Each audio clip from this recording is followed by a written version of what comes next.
Hoje, então, eu estou aqui, né, e a gente vai estar voltando na nossa série de 1 João, que nós chamamos de Luz, Amor e Vida. Como vocês veem, o título ali é Testem os Espíritos. Eu vou explicar o porquê desse título, mas quando a gente lê aqui, já vai dar para ter uma boa noção. Então, eu vou começar lendo 1 João 4, dos versos 1 até o 6. Vou orar, aí na sequência a gente vai para a explanação da palavra. 1 João 4, versículos 1 ao 6, diz assim: Amados, não creiam em qualquer espírito, mas examinem os espíritos para ver se eles procedem de Deus, porque muitos falsos profetas têm saído pelo mundo. Vocês podem reconhecer o Espírito de Deus deste modo: todo espírito que confessa que Jesus Cristo veio em carne procede de Deus, mas todo espírito que não confessa não procede de Deus. Esse é o espírito do anticristo, acerca do qual vocês ouviram que está vindo e agora já está no mundo. Filhinhos, vocês são de Deus e os venceram, porque aquele que está em vocês é maior do que aquele que está no mundo. Eles vêm do mundo, por isso que falam procede do mundo, e o mundo os ouve. Nós viemos de Deus, e todo aquele que conhece a Deus nos ouve, mas quem não vem de Deus não nos ouve. Dessa forma, reconhecemos o espírito da verdade e o espírito do erro. Senhor Jesus, eu quero te agradecer, Deus, por essa noite, te agradecer pela oportunidade que nós temos de nos reunirmos como igreja, de congregarmos como igreja. É algo maravilhoso, Deus, e se não fosse por ti, nós não estaríamos aqui.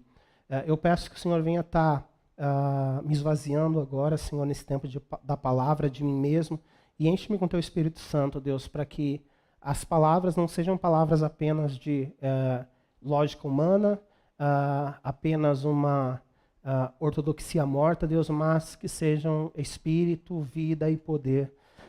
Então eu peço, Deus, que o teu Espírito Santo use a minha vida, mas também prepare o coração de cada pessoa que está aqui para receber a tua palavra, e que nós possamos continuar, Deus, ruminando, trazendo de volta a tua palavra e meditando nela, Deus, para cada dia mais estar aprendendo e crescendo no conhecimento do Senhor. A gente te louva e te agradece. Em teu nome, Senhor.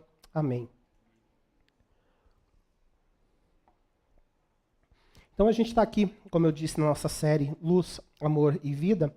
E se vocês lembrarem, né, a gente começou logo lá no comecinho de 1 João, falando que Deus é luz e nele não há trevas, se andarmos na luz como ele está na luz, e fomos seguindo. E mais recentemente, há 2 semanas, a gente começou a focar e falar em amor. Então, Cacá trouxe o famoso versículo: vejam como é grande o amor de Deus Pai, a ponto que não sei. Estou parafraseando, né? Veja como é grande o amor de Deus Pai, a ponto de sermos chamados filhos de Deus. E na semana passada, o Matt trouxe algo também sobre o amor, mas de um amor fraternal. Tanto que foram falados os versículos, até vou aproveitar aqui para ler, eu não ia fazer isso. Em 1 João 3,16, João diz assim: nisto conhecemos o que é o amor. Jesus Cristo deu a sua vida por nós e devemos dar a nossa vida por nossos irmãos. Mas logo na sequência, no 17, João diz assim: se alguém tiver recursos materiais e vendo seu irmão em necessidade, não se compadecer dele, como pode permanecer nele o amor de Deus? 18, filhinhos, não amemos de palavra nem de boca, mas em ação e em verdade. Eu não ia falar sobre isso, né, mas como o Cacá trouxe toda a questão da comunidade do Bonfim, eu acho, como John Bonner, um pastor americano que é diretor do Bible College no Peru, diz, não é coincidência. Não foi coincidência o Matt ter trazido isso na semana passada, falar que se a gente possui recursos e possui a capacidade de poder estar ajudando aqueles a quem a gente vê em necessidade, e está falando sobre não amar apenas por palavras, não amar apenas de boca, mas em obras e em verdade. Então, aproveitar até mesmo porque o que o Cacá falou não está ainda no vídeo, né? Mas, então, a gente está se unindo, né, ao pessoal da Jocum, a Quadrangular, e, como o Cacá mandou nos grupos, Se você quiser contribuir de uma forma financeira para ajudar essas famílias que perderam tudo devido aos alagamentos, você podem depositar na conta da igreja, se mandam um Pix e colocam lá Bonfim, Ministério de Misericórdia, qualquer coisa para identificar, que o Nadalim, que controla essa parte, vai estar identificando. Então, é uma ótima maneira de a gente estar pondo em prática aquilo que a gente tem aprendido, e essa é a Bíblia e a palavra de Deus. A gente não pode ser apenas ouvinte, mas tem que ser praticante da palavra. E, seguindo, hoje, a gente faz uma pequena interrupção nessa parte do amor, e semana que vem, João já volta a falar novamente de amor. Esse texto, ou essa série, ou melhor, essa parte da série, esse trecho, está sendo chamado de testar os espíritos. Porque João dá uma mudança naquilo que ele estava falando, e ele volta àquilo que ele falou lá atrás. Então não vai ser um déjà vu. Se vocês estão me vendo aqui e estão achando estranho falar novamente sobre o espírito do anticristo, sobre o espírito da verdade contra o espírito de erro, sobre os falsos profetas, porque ele falou isso lá no finalzinho do capítulo de João 2, que eu estava ensinando há 3 semanas atrás. E como a gente tem aprendido aqui, e muitos de vocês fizeram o curso de estudo bíblico indutivo, quando a gente vê repetição na palavra de Deus, é porque é foco, é porque é um tema importante. Então, se João, no decorrer do discurso de amor, para e volta a falar sobre essa questão de testar os espíritos, falar que vão ter falsos profetas, anticristo, tentando enganar o povo, é porque isso é muito importante e ele quer deixar esse foco. E, obviamente, apesar de não estar diretamente em amor, ele está fazendo isso porque ele ama a igreja. E ele não quer que a igreja seja enganada, ele não quer que os novos cristãos sejam enganados. Tanto que no versículo 1, em 1 João 4:1, ele começa já falando sobre amados, para demonstrar que é uma expressão de amor o que ele vai fazer agora. Então, 1 João 4:1 diz assim: amados, não creiam em qualquer espírito, mas examinem os espíritos para ver se eles procedem de Deus, porque muitos falsos profetas têm saído pelo mundo. Então, João, ele começa ensinando os cristãos sobre a necessidade de testar os espíritos ou examinar os espíritos. Isso daqui não tem nada a ver com testar fantasmas ou testar demônios em si. O que ele está falando é testar, examinar aquilo que a pessoa está falando, se vem do Espírito Santo ou se vem do espírito do anticristo, como ele vai falar. Então ele fala da necessidade de que os cristãos têm de examinar tudo aquilo que tem sido falado para eles. Entre isso, se vocês lembrarem essa questão de estar examinando tudo aquilo, algo que me remete à mente é Paulo falando sobre testar as profecias. Se vocês forem comigo lá em 1 Tessalonicenses 5, então voltar um pouquinho no livro de 1 Tessalonicenses, Paulo escreve assim para a igreja de Tessalônica, os versículos 18 e 19. Não. 20 e 21. Quando você tem problemas de vista, às vezes você vê as coisas embaralhadas aqui. Então, 1 Tessalonicenses 5, versos 20 e 21, ele diz assim: não tratem com desprezo as profecias, mas ponham à prova todas as coisas e fiquem com o que é bom. E aproveitando, em 1 Coríntios 14, voltando um pouquinho mais, no versículo 29, Paulo também fala sobre as profecias para a igreja de Corinto. 1 Coríntios 14, 29, diz assim: tratando-se de profecias, falem 2 ou 3 e os outros julguem cuidadosamente o que foi dito. Então, quando João está trazendo aqui a questão de estar testando os espíritos, ele está falando para a gente estar testando aquilo que as pessoas estão trazendo. Seja uma mensagem, seja uma profecia, seja qualquer coisa que elas vão falar que vem de Deus. Por quê? Porque muitas vezes essas pessoas não estão falando coisas que vêm de Deus. E isso, inclusive, na igreja. Não necessariamente todas vão ser falsos profetas que vão falar coisas, mas, por exemplo, aqueles que, como eu, têm um passado em igrejas pentecostais, é muito comum ver alguém vindo, botando a mão na sua cabeça, profetizando algo e que nunca aconteceu na sua vida. Não quer dizer que aquela pessoa estava endemoniada, até mesmo porque o cristão não fica endemoniado. Não quer dizer isso, mas quer dizer o quê? Que precisa ser avaliado aquilo que é dito. Se vocês lembrarem, em Atos 17, Paulo estava em Tessalônica, e aí de Tessalônica ele vai para uma cidade chamada Bereia. E tem um versículo muito famoso, que é Atos 17, 11, que diz assim: os bereanos eram mais nobres do que os tessalonicenses, pois receberam a mensagem com grande interesse e examinando todos os dias as Escrituras para ver se tudo era assim mesmo. Eu não sei se vocês conseguem ter a noção. Quem estava falando para os bereanos era Paulo. Então eles ouviram diretamente de Paulo. Obviamente, naquela época não existiam as cartas paulinas e a Bíblia da maneira que estava assim, que a gente tem aqui. Mas Paulo era conhecido, era um apóstolo, reconhecido tanto por Pedro e pelos demais apóstolos. E aí ele fala, e aí ele está ministrando e está pregando o evangelho. O que os bereanos fizeram?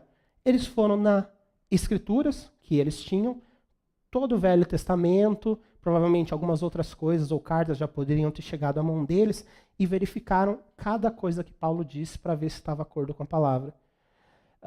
Eu acho isso incrível, tanto que eles são chamados mais nobres, nem nobres, eles são mais nobres que os tessalonicenses.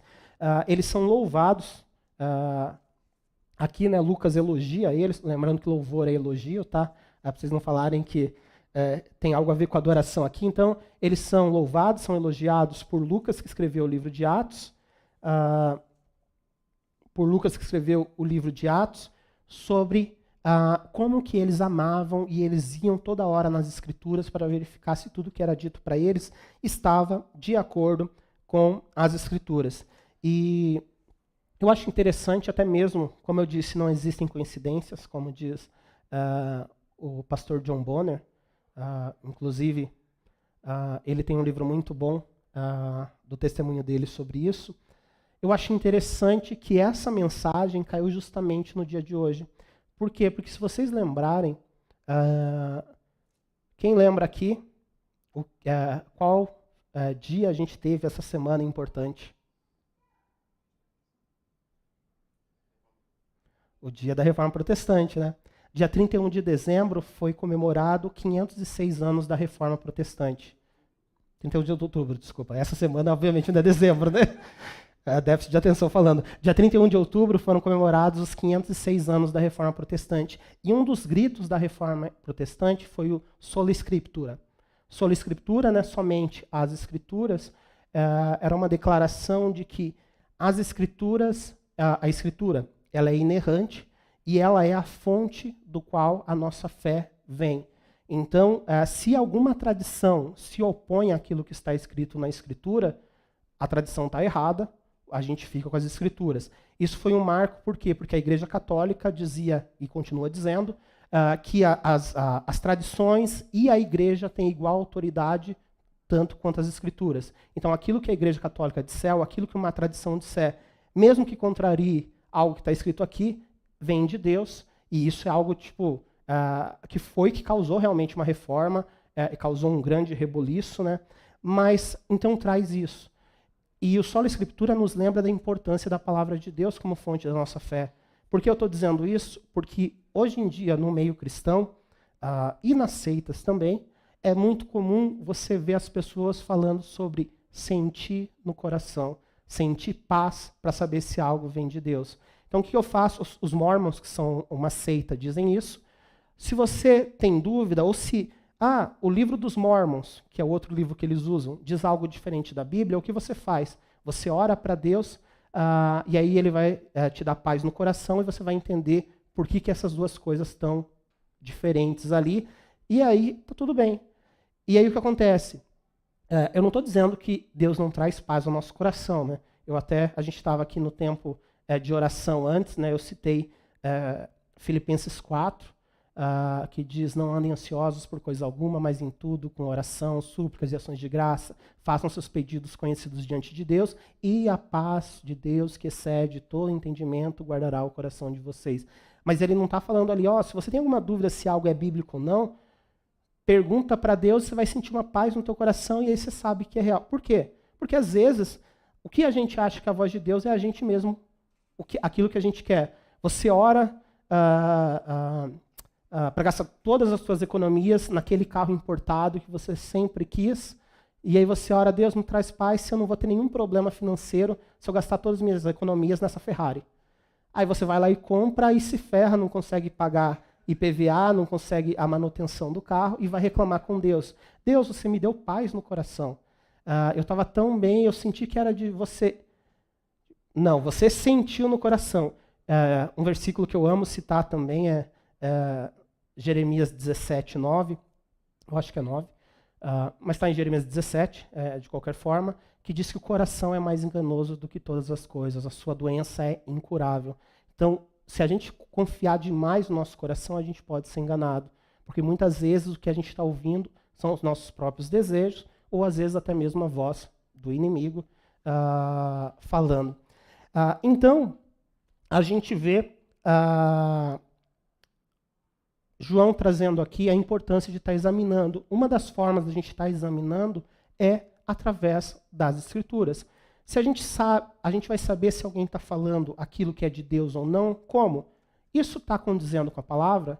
Se alguém traz uma nova revelação, e aqueles que já ouviram alguns pregadores de YouTube sabem que isso acontece o tempo inteiro, sempre alguém traz uma nova revelação de Deus. Geralmente é assim que começam as seitas. Foi assim, como eu disse, os Mormons, que aconteceu com Joseph Smith, que diz que um anjo apareceu para ele e pregou um evangelho diferente do que estava na Bíblia. O que a própria Bíblia diz que se acontecer é anátema, é condenação ao inferno. Mas existem isso em várias igrejas cristãs. As pessoas recebem revelações de Deus e aí você vai falar, peraí, mas essa revelação aqui está contradizendo o que está na Bíblia. A gente sabe que isso não é algo de Deus. Pois, não vou estar abrindo aqui, né, mas como Paulo diz a Timóteo, Timóteo era o bispo de Éfeso, era um pastor, Paulo dá esses conselhos de como ele deve cuidar das igrejas, né? Em 2 Timóteo 3,16, ele diz que toda escritura é divinamente inspirada e boa para ensino, para correção, para exortação. Eu estou parafraseando aqui o versículo, né? Mas ele diz sobre a escritura ser divinamente inspirada, e é isso que a gente usa para estar corrigindo, para estar ensinando. A gente tem a palavra de Deus. Então a gente está aqui, e João estava falando, então tenham cuidado, por quê? Porque pessoas vão vir e vão falar coisas para vocês. Então avaliem, examinem, testem. Isso que é o que está falando sobre testar os espíritos. Por quê? Porque ele diz que naquele momento, porque ele diz ali que já haviam falsos profetas que estavam saindo mundo afora. Mesmo logo no comecinho do cristianismo, na época dos apóstolos, na época de João, já existiam esses falsos profetas. A gente vê Paulo falando em Atos 20, assim que eu saí daqui, em Atos 20, só relembrando, né? Ele está indo embora de Éfeso, se não me engano, e aí ele chama os presbíteros da cidade, e aí ele tem uma conversa com os presbíteros, dizendo, presbíteros são as pessoas que pastoreavam, né, os pastores, os líderes ali espirituais, e aí ele diz assim, após a minha saída vão chegar lobos ferozes, pessoas que vão estar distorcendo a verdade e vão tentar enganar as pessoas. Então eu estou advertindo vocês. Ele fala isso para a liderança, para os presbíteros, por quê? Porque eles cuidavam da igreja. Então ele já falava sobre isso. João, para aqueles que estavam ou ouviram a mensagem de 1 João 2, ali o finalzinho, ele falou também que já haviam anticristos, falsos profetas, e que eles estavam saindo do meio da igreja. Então João já falou que do próprio meio da igreja ali estavam saindo esses anticristos, né, aqueles que se opõem a Cristo, e falsos profetas distorcendo a verdade. Mas se a gente vai mais historicamente mesmo, então faz um estudo disso, eu falei para vocês há um tempo atrás, na verdade na última vez que ensinei, que eu estava lendo um livro chamado Contra Heresias, de Irineu de Leão. Ele foi escrito no 2º século. Irineu era discípulo de Policarpo e, por sua vez, Policarpo foi discípulo de João. E nesse livro, Contra Heresias, Irineu traz uma citação de um cara que viveu na época de João, chamado Cerinto. Cerinto acabou gerando meio que sua própria religião, chamado Ceríntios, os seguidores desse cara. E o que Cerinto dizia? Cerinto dizia assim, na época de João, Jesus e Cristo são duas coisas diferentes. Ele falava que também o docetismo, né, que dizia que Jesus só parecia ser humano, que na verdade foi uma ilusão ele morrer na cruz, que era um fantasma ali, e ele fingiu todo o sofrimento, bebeu dessa fonte. Mas qual era a ideia? Como Cerinto dizia que a carne também era má e somente o espírito era bom, ele dizia Jesus era filho biológico de Maria e José, e aí, quando Jesus se batizou, o Espírito, que é Cristo, veio e desceu sobre Jesus, e o Espírito, logo antes de Jesus ser crucificado, saiu porque Deus não poderia morrer. E então ele fala que quem morreu na cruz foi um humano comum, filho de José e de Maria. E ele estava falando isso no meio da igreja, enquanto João estava ensinando. Tanto que alguns teólogos estudiosos acreditam, até em parte por causa do que Ireneu de Leão escreveu, que uma das principais razões pela qual João escreveu essa carta de 1 João foi por causa de Cerinto. Porque ele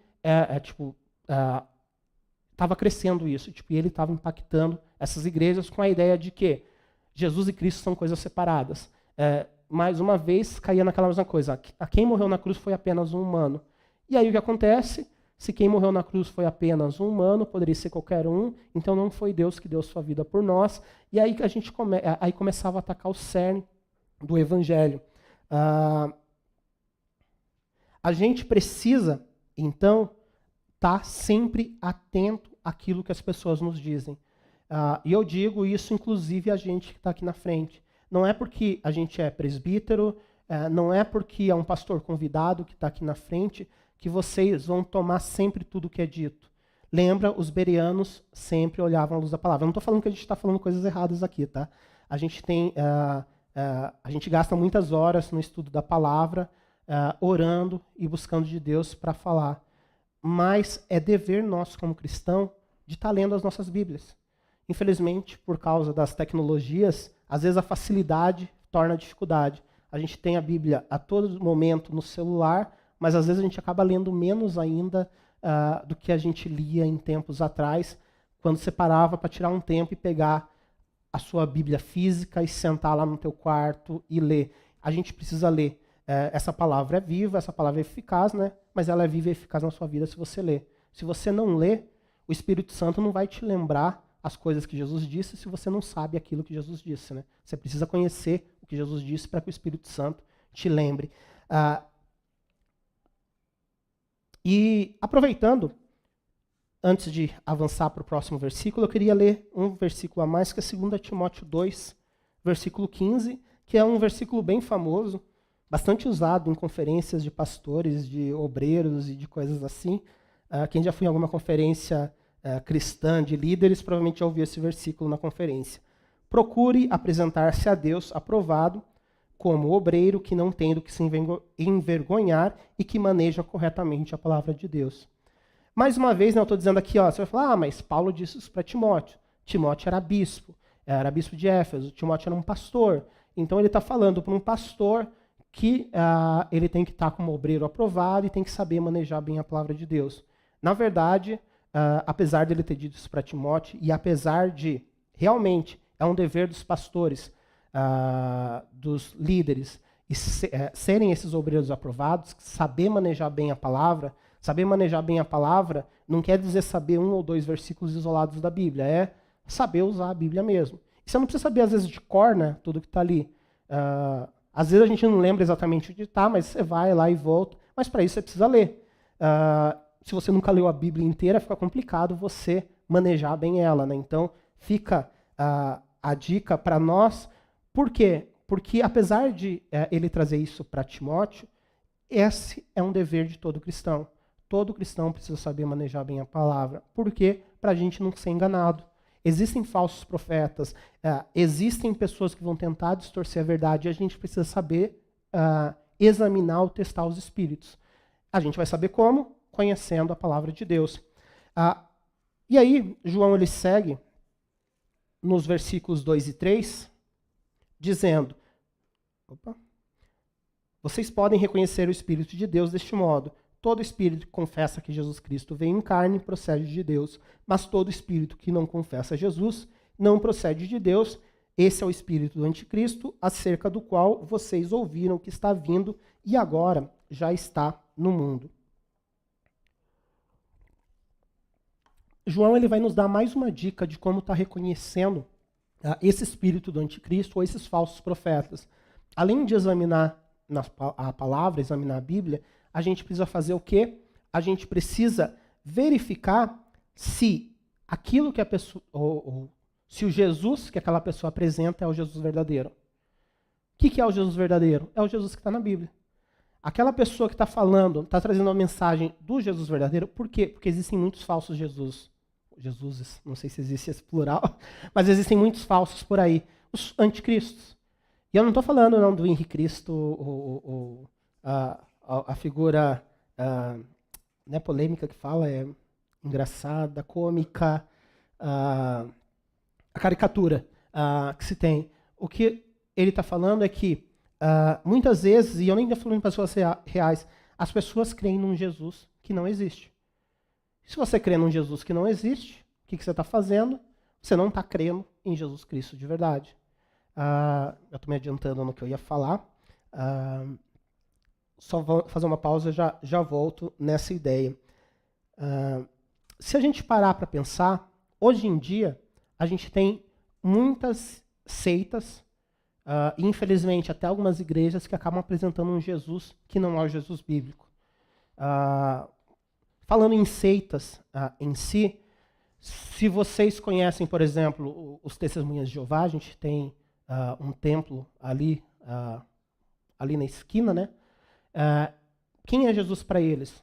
Jesus é o arcanjo Miguel, que foi um ser criado por Deus. Ele foi o primeiro ser criado por Deus. Jesus não é criador, Jesus não é todo-poderoso. Jesus é como se fosse um anjo, já que eles consideram que Jesus é o arcanjo, ou Jesus é o arcanjo. Então, para os Testemunhas de Jeová, o Jesus deles não é Deus. Então, muitos cristãos ouçam, não, mas eles falam de Jesus, eles usam os versículos de Jesus, eles dizem que você precisa crer em Jesus para ser salvo, mas o Jesus que eles acreditam é um arcanjo, é o arcanjo Miguel, é alguém que é criado e é alguém que não é todo-poderoso. É alguém que tem o seu poder, assim como Lúcifer tem o seu poder também.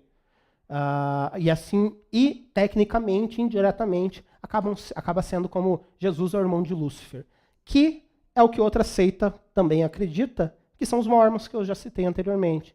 Quem é Jesus para os mormons? Jesus é o filho biológico, carnal de Deus e Maria. Então Deus desceu à terra, fez sexo com Maria e nasceu Jesus. Então Jesus foi um homem que é filho de Deus também. E aí, por ser um bom seguidor do que está na Bíblia e no livro dos mormons, ele se torna um Deus, assim como todo aquele que é um bom mormon vai se tornar um Deus também, assim como Jesus Cristo. Então vocês veem que, apesar de eles terem o nome de igreja, de Jesus Cristo, do Santo dos Últimos Dias, o Jesus Cristo que eles acreditam não é o Jesus da Bíblia, não é Deus. Ele se tornou um Deus, diferente de Deus, e ele não é criador. E aí a gente vê outros, por exemplo, os muçulmanos. Os muçulmanos acreditam em Jesus. Se vocês não sabem, né, eles acreditam em Jesus, mas para eles Jesus é um profeta. Então no Alcorão tem várias passagens sobre Jesus. Mas para eles é um grande profeta, um dos maiores profetas que existiu, mas é apenas um profeta. Por que eu estou falando isso? Hoje em dia, a maioria das seitas, elas atacam diretamente a divindade de Jesus. Elas tentam fazer Jesus não ser o Deus criador, não ser o Deus onipotente, elas tentam atacar a divindade. Mas naquela época, como eles estavam muito perto na época de João, né, como alguns deles provavelmente até viram Jesus de quem eles estavam falando, e outros ouviram relatos dos próprios apóstolos, então Jesus tinha morrido há pouco tempo e subido aos céus, ressuscitado, ficado ali, né, e ascendido aos céus, fazia pouco tempo isso. Eles não tinham dificuldade em crer na divindade de Jesus, porque havia relatos e eram contados sobre os milagres, sobre a santidade, sobre tudo que Jesus fez. Então era fácil para eles acreditar que Jesus Cristo é Deus. Porém, o outro ponto, acreditar na humanidade de Jesus, começava a complicar para eles, para alguns. Por quê? Porque a ideia é que, quando você ouve um relato de alguém que anda sobre as águas, de alguém que ressuscitou depois da morte, alguém que nunca fez nada de errado, nunca cometeu nenhum pecado, alguém que multiplicou pães, que acalmou tempestades, você fala, nossa, esse cara é muito santo. Aí eles falavam, ele é muito santo, então ele não pode ser um ser humano, ele tinha que ser apenas Deus. E aí João ele começa a bater nessa questão sobre a importância de que o Espírito de Deus fala que Jesus Cristo veio em carne, veio em corpo. E é interessante aqui, geralmente quando eu estou estudando e eu vejo algum verbo que faz alguma conexão muito grande, eu gosto de pegar lá o texto grego, faço um Ctrl+C, Ctrl+V na palavra diretamente do texto, porque às vezes em dicionário você tem como se fosse o particípio do verbo. Então eles não vão ter a conjugação do verbo ali, eles vão ter apenas cantar, falar e explicar o que é ali. Porque quando eu pego essa palavra exata, eu consigo verificar qual é o tempo verbal do verbo. E eu fui verificar qual era o tempo verbal desse verbo veio. Essa palavra veio vem do verbo erhomai, que pode significar tanto vir, surgir, chegar. Então a ideia é que Jesus nasceu em carne, nasceu em corpo. Então ele nasceu como humano, é isso que João está falando. Mas por que eu estou falando isso? Porque quando eu pesquisei esse tempo verbal é chamado de particípio perfeito ativo. E aí, eu já tinha dado uma estudada sobre tempos verbais do grego, mas não lembrava eles, porque são muitos tempos. E o grego antigo é uma língua muito exata. Eles têm tempos verbais que a gente não tem como traduzir diretamente com o mesmo sentido. Então esse particípio perfeito ativo, ele é uma ação que aconteceu no passado. Mas é uma ação, ou deixa eu pegar até a citação exata aqui, ele denota uma situação que aconteceu ao passado, mas que continua tendo efeito no presente. Como um exemplo, eu cheguei aqui com o braço quebrado, estou com uma tala, e aí você me pergunta o que aconteceu. Eu caí do telhado e quebrei o meu braço. Meu braço continua quebrado agora enquanto eu estou falando. Mas eu poderia falar também que quando eu tinha 6 anos, eu quebrei o dedinho do pé na escola. Aconteceu isso comigo, mas meu dedo não está mais quebrado. Ele está sarado. Meu braço, que eu quebrei, e eu estou com a tala aqui, ele continua quebrado. Essa é um pouco a ideia desse particípio perfeito ativo.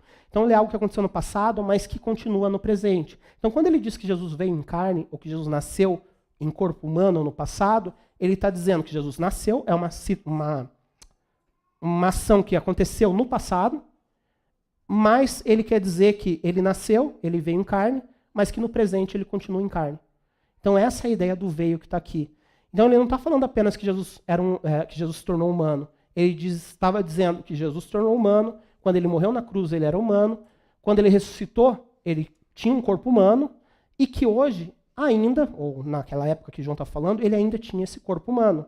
É o que eu falei da última vez, da palavra que não é tão comum, né, mas que descreve isso, a união hipostática. Então, o que é a união hipostática, que é um termo, como eu disse, nem crentez é um termo disso, não é um termo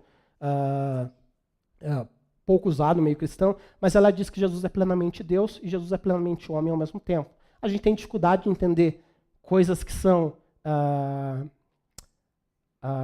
coisas diferentes e que ao mesmo tempo são uma só. Vide trindade, tanta gente que se bate para entender como que a gente crê num único Deus que se manifesta em 3 pessoas. Então a união hipostática diz Jesus 100% Deus, 100% homem. Não era meio a meio, ele não perdeu parte da divindade dele, ele deixa sim parte da sua glória quando ele se torna humano, mas a divindade dele era intocada e ele era humano. Então João traz isso, por quê? Porque isso atacava diretamente aquilo que Cerinto falava, atacava o que os docetistas falavam.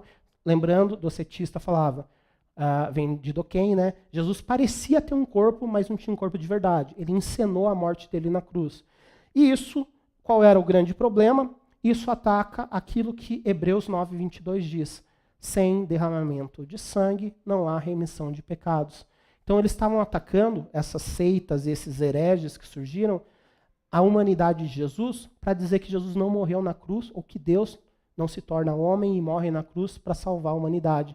Então uma pessoa qualquer morreu na cruz, ou apenas uma pessoa fingiu que morreu na cruz. E isso atacava o conceito da salvação e do perdão dos pecados, que é o cerne do nosso cristianismo, né? E quando ele diz, no verso 3, ele diz que quem não confessa Jesus é o espírito do anticristo. Algumas versões falam quem não confessa que Jesus veio em carne, tem o veio em carne ali, é o espírito do anticristo. Eu gosto de como está a NVI e várias outras versões, apenas quem não confessa Jesus, porque isso engloba aquilo que ele está falando. Se o Espírito de Deus é quem testifica, a gente lembra o que João escreveu, que o Espírito Santo testifica que Jesus Cristo é Deus, ele glorifica Jesus, e o Espírito Santo ele vai lembrar de tudo aquilo que Jesus disse. Então, o Espírito Santo testifica que Jesus é Deus, que se tornou homem, que morreu por nós numa cruz, que ao terceiro dia ressuscitou, que nos deu perdão e salvação dos pecados, que apareceu para os discípulos, mostrou que tinha um corpo humano, foi tocado por Tomé, comeu em meio a esse tempo, então ele está nos revelando a verdade de quem é Jesus Cristo. E quando ele diz isso, ele diz no finalzinho do 3, esse é o Espírito do Anticristo, acerca do qual vocês já ouviram que está vindo e agora já está no mundo. Quando ele fala agora que já está no mundo, só um adendo aqui, ele não está falando que o Anticristo já está no mundo, ele está falando que o Espírito do Anticristo já está no mundo. Esse é o espírito dos falsos profetas que vai negar a Jesus ou vai apresentar um falso Jesus. Lembrando, o Anticristo não significa apenas quem se opõe a Jesus Cristo, mas também aquele que faz se parecer com Jesus Cristo, né? Então, esse é o espírito do Anticristo. E aí, indo para a parte final da sessão nos 4 e 6, do 4 ao 6, João diz, filhinhos, vocês são de Deus e os venceram, porque aquele que está em vocês é maior do que aquele que está no mundo. Eles vêm do mundo, por isso o que falam procede do mundo e o mundo os ouve. Nós viemos de Deus e todo aquele que conhece a Deus nos ouve, mas quem não vem de Deus não nos ouve. Dessa forma, reconhecemos o espírito da verdade e o espírito do erro. Ele começa já falando, filhinhos, vocês são de Deus. Em outras palavras, João, ele apresenta um encorajamento aqui. Falando, eu falei que existe o espírito do anticristo no mundo, que está vindo os falsos profetas e eles já estão ali no meio de vocês, mas vocês não precisam se preocupar e ter medo. Por quê? Porque vocês são de Deus. Porque o Espírito de Deus está em vocês. E ele diz não apenas isso, mas ele completa, né, com um versículo que na minha infância era muito... era moda os adesivos, né, de carro. Então era muito comum achar maior é o que está em nós do que aquele que está no mundo. Inclusive, isso me lembra de uma canção que eu acho que é mais conhecida no meio pentecostal do que nos outros meios, porque é da Ludmilla Ferber com Bené Gomes, que chamava Maior é Jesus. Para aqueles que são mais velhos aí, são da época do retroprojetor, talvez não reconheçam o título da canção, né? Porque estava lá tudo que Jesus conquistou na cruz como título. Mas o nome é Maior é Jesus. E por que eu falei dessa canção? Porque essa canção, ela chegava no refrão e dizia maior é o que está em nós do que o que está no mundo, e ficava repetindo, maior é o que está em nós do que o que está no mundo. Eu gosto de canções que se inspiram, que repetem versos bíblicos. Eu não sou muito fã de algumas canções novas que se tornam muito repetitivas, frases aleatórias ou frases repetindo algumas canções cristãs, mas quando são versículos bíblicos eu acho maravilhoso, porque é uma maneira da gente manter aquilo e guardar aquilo na nossa mente. João diz, vocês estão preocupados? Não se preocupem, porque quem está em você, quem está em nós é o Espírito Santo de Deus, que vive em nós no momento que a gente recebe Jesus Cristo. Quem está em nós é Jesus Cristo, que vem e faz morada no nosso coração, e quem está em nós é Deus Pai. Jesus Cristo fala sobre ele e o Pai vindo fazer morada dentro de nós. As três pessoas da Trindade, o Trino Deus, o Deus que é uno, vivendo dentro de nós. Ele é maior do que está no mundo, do que o espírito do anticristo, do que o diabo. Então, se o diabo vem tentar enganar, o que ele está falando? Vocês precisam sim conhecer a palavra de Deus. Vocês precisam sim verificar se aquilo que a pessoa fala sobre Jesus é o Jesus da Bíblia. Eu acabei falando e não citando isso, né? Eu falei que ia voltar. Quando eu falei do Jesus real, e que muitas pessoas adoram um Jesus falso. Eu estava ali embaixo, o pessoal estava comentando, a Maria Fernanda estava comentando sobre o livro Cartas de um Diabo ao Seu Aprendiz, do C.S. Lewis. E nesse livro, que é como se fosse um demônio falando para outro diabo como ele pode tirar, afastar de Jesus aquele cristão que é recém-convertido, que está no decorrer do livro. Então ele está passando as estratégias. E uma das estratégias que ele traz é: faça ele crer num Jesus histórico. O que é o Jesus histórico? É o Jesus que ele vai pegar alguns trechos da Bíblia, vai pegar aquilo que outras pessoas dizem, e ele vai crer num Jesus histórico. Não, Jesus existiu. Jesus foi um grande homem, Jesus foi um homem bom, Jesus fez muitas coisas. Existem relatos. Tem aquele judeu lá do primeiro século que ele cita Jesus e toda a multidão em volta dele. E aí qual era a ideia? Faça ele crer nesse Jesus histórico e cada vez mais afaste esse Jesus histórico de Jesus Cristo que está na Bíblia. Por quê? Porque no final de contas ele vai crer em alguém que não é Jesus, e aí você não precisa ligar para afastar ele de Jesus, porque ele já vai estar crendo num Jesus que não existe. E, infelizmente acontece isso nos dias de hoje. Muitas pessoas acreditam num Jesus que não existe, e o diabo não vai fazer nada para tirar elas daquele meio. Por quê? Porque elas já estão onde ela quer, elas estão adorando alguém que não existe, e sem Jesus Cristo não há salvação. Ele é o único caminho, a verdade, ele é o caminho, a verdade e a vida. Somente através dele a gente pode chegar ao Pai. E aí, ele segue nessa ideia dizendo: eles vêm do mundo, por isso o que eles falam procedem do mundo. Quem são eles? Eles está falando dos falsos profetas, dos anticristos. Todos eles estão vindo, ele fala, esses falsos profetas, aquilo que eles falam, são coisas que não vêm de Deus, são coisas que vêm do diabo, do espírito do anticristo. E o que vai acontecer? Quem é do mundo vai estar ouvindo eles, porque eles fazem parte disso. Vou dar um spoiler. Eu espero que não seja spoiler para vocês, porque eu espero que todo mundo esteja lendo a carta inteira de 1 João, mas dá uma avançada em 1 João 5, dos versos 18 ao 19. Diz assim: sabemos que todo aquele que é nascido de Deus não está no pecado, aquele que nasceu de Deus, Jesus, o protege e o maligno não o atinge. Sabemos que somos de Deus e que o mundo todo está sob o poder do maligno. Ou, para quem é da Almeida, o mundo jaz no maligno. Por que eu dei esse pulo à frente ali? Aqui ele está falando que os cristãos, Jesus os protege. Fala que o maligno não os toca. A gente vai falar sobre isso mais para frente, né? A gente vai falar na sequência da carta de João, mas de uma forma geral, essa palavra para atingir ou não tocar, ela tem muito mais a ver com a palavra grudar, ela tem o significado de aderir, de grudar, do que simplesmente um toque superficial. Então, quando ele diz que o maligno não te atinge ou não te toca, ele não está falando que o diabo não pode fazer você se machucar, você sofrer fisicamente algo, não pode falar. O que ele está falando é: o diabo não gruda.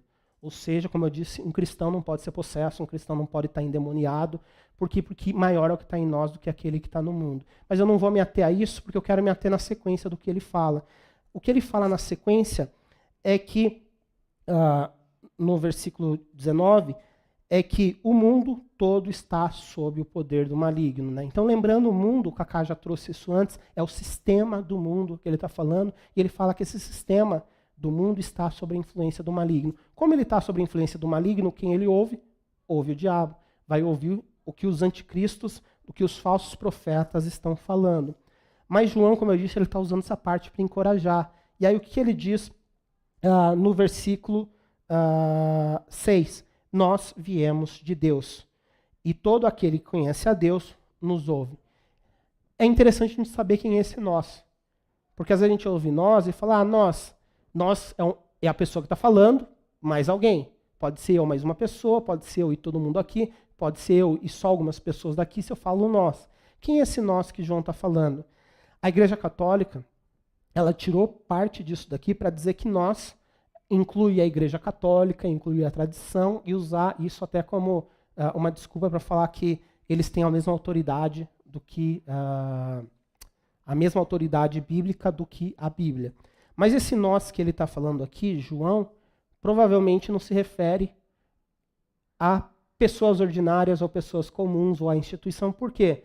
Porque ele começa dizendo que nós viemos do mundo e todo aquele que conhece a Deus nos ouve. Todo aquele que conhece a Deus são os cristãos. Então, quem que os cristãos ouvem? Ouvem a João. E quem mais eles ouviam? A Pedro, a Tiago, a Paulo, os apóstolos. Ele está trazendo aqui essa autoridade apostólica, dizendo, nós, ao contrário de Cerinto, ao contrário desses falsos profetas que estão surgindo, do pessoal do docetismo, dos gnósticos ou pré-gnosticismo que estão surgindo, nós, os apóstolos, falamos aquilo que vem de Deus. Em 1 Pedro 3, os versículos 1 a 2, Pedro diz assim, amados, esta é agora a segunda carta que eu lhes escrevo. Em ambas quero despertar com essas lembranças a sua mente sincera, para que vocês se recordem das palavras proferidas no passado pelos santos profetas e do mandamento do nosso Senhor e Salvador, que os apóstolos de vocês lhes ensinaram. E a carta de 2 Pedro ela é bem interessante porque ela foca muito na autoridade da Bíblia. Então, logo no comecinho, no capítulo 1, ele fala sobre como os mais de 66 livros da Bíblia, né, foram escritos por profetas, pelos apóstolos. Aqui mais para frente, no capítulo 3, ele vai falar sobre os escritos de Paulo. Então, ele reconhece a autoridade naquilo que Paulo falava também, mostrando ao que muitos duvidavam no começo do cristianismo que Paulo não era um dos apóstolos, porque não estava entre os 12 lá. Mas aí ele traz isso daí dizendo, nós, os apóstolos, fomos inspirados pelo Espírito Santo e trouxemos a palavra de Deus. Então, se você quer ouvir alguém, nos ouça. E a gente hoje tem isso escrito e a gente sabe aonde encontrar essa fonte, a gente sabe onde encontrar essa palavra. O que a gente é chamado, a gente sabe que o mundo e o seu sistema, eles estão sob a influência do maligno, mas lembra que eu falei que essa parte que João encoraja? Só que ele acabou de dizer que maior é o que está em você do que aquele que está no mundo. Ou seja, por mais que o mundo está na influência do maligno e ouve o maligno, nós temos o Espírito Santo. E o Espírito Santo é Deus, é aquele que convence do pecado, é aquele que convence da justiça, é aquele que convence do juízo. Então, muitas pessoas leem e vão falar, mas espera aí, então se eles não vão ouvir a gente, já que eles são do mundo, por que eu vou pregar sobre Jesus? Por que eu vou falar do Evangelho? Por quê? Porque maior é o que está em nós do que está no mundo. O Espírito Santo é Deus, é muito maior do que o maligno que está no mundo, e ele nos incentiva a estar proferindo, a estar proclamando a verdade. Essa semana eu reassisti o filme Jesus Revolution, ou O Movimento de Jesus, acho que é o nome em português, né? Ele está na HBO Max. Para aqueles que não têm, vocês podem locar pelo Prime, na HBO Max. Mas tem uma frase, e é um filme muito bom, tá? Ele conta a história do Jesus Movement, que foi talvez o maior de todos os avivamentos que aconteceu nos Estados Unidos, no qual centenas de milhares, beirando a milhões de jovens, logo no começo, se converteram a Jesus Cristo. Vários hippies, vários rejeitados pela sociedade, chegaram a Jesus Cristo, e não aconteceu apenas na Califórnia, né, mas se espalhou pelos Estados Unidos inteiro. E o pastor Chuck Smith, o fundador da Calvary, foi uma das pessoas que estavam nesse movimento. Eu não vou dizer que ele estava à frente, porque o nome já diz de quem é o movimento, né? O movimento é de Jesus. Então, foi nesse movimento que nasceu a Igreja Calvary. E no filme, a gente tem uma cena que eu acho muito legal, que é uma conversa do Chuck Smith com a sua esposa Kay, e eles estão assistindo um noticiário na televisão, estão vendo protestos, jovens sendo presos, e de repente o Chuck Smith fala, são muitas vozes, é difícil de ouvir a verdade. A ideia de são muitas vozes é tanta gente gritando tantas coisas, tanto protesto, que eles não conseguem ouvir. Então os jovens estão longe de Deus. E aí a esposa dele sabiamente responde, A verdade, ela é sempre silenciosa. As mentiras é que são escandalosas. Então, ela traz esse ponto dizendo, a verdade, ela é sempre silenciosa. O que vai acontecer? O mundo, o diabo, vai tentar gritar as suas mentiras. Vai usar grupos ideológicos, vai usar